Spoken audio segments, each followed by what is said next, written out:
Onze nationale mijnindustrie heeft als onderwerp gediend voor een studiereis van een groep buitenlandse autoriteiten. Zij stelden een diepgaand onderzoek in naar de oorzaak van de opvallende prestaties van de Nederlandse mijnwerkers. En weldra kwam die oorzaak aan het licht. Ook zij danken levenskracht en energie aan Daci, die hen voorziet van Nederlandse zuivel. Wij bevinden ons hier in het laboratorium van de veelbesproken professor Hap Hap.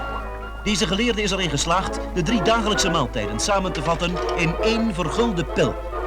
We troffen de chemicus zelf niet aan het werk, maar wel aan de maaltijd.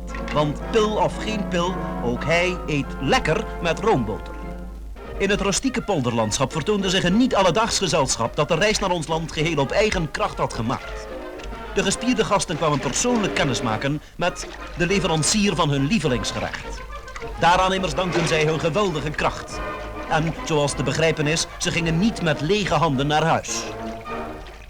In het Instituut voor de Luchtvaart worden de vliegers die binnenkort de supersnelle toestellen zullen besturen getest op hun uithoudingsvermogen. Men moet wel over ijzeren zenuwen beschikken om zulke proeven te kunnen doorstaan. Deze kandidaat echter voelde zich er allerminst door geschokt. Geen wonder, hij is met melk meer mans.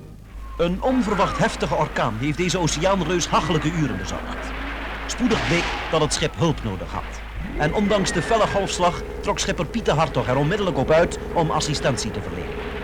Bij het krieken van de morgen kon men wederom ervaren wat Hollands glorie vermag.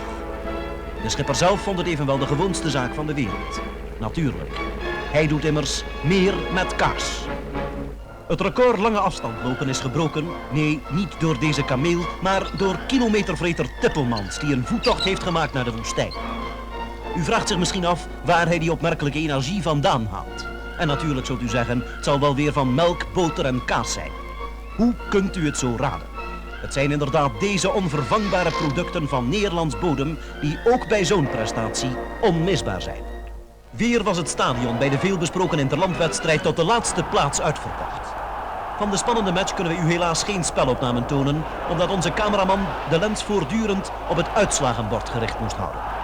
Al spoedig raakte zelfs de grootste voetbalpessimist buiten zichzelf van vreugde. Hup, Holland. Onze jongens lieten de leeuw niet in zijn hemdje staan. Integendeel, ook voor hem geldt met melk meer mans. En eet lekker met roomboter, doe meer met kaas.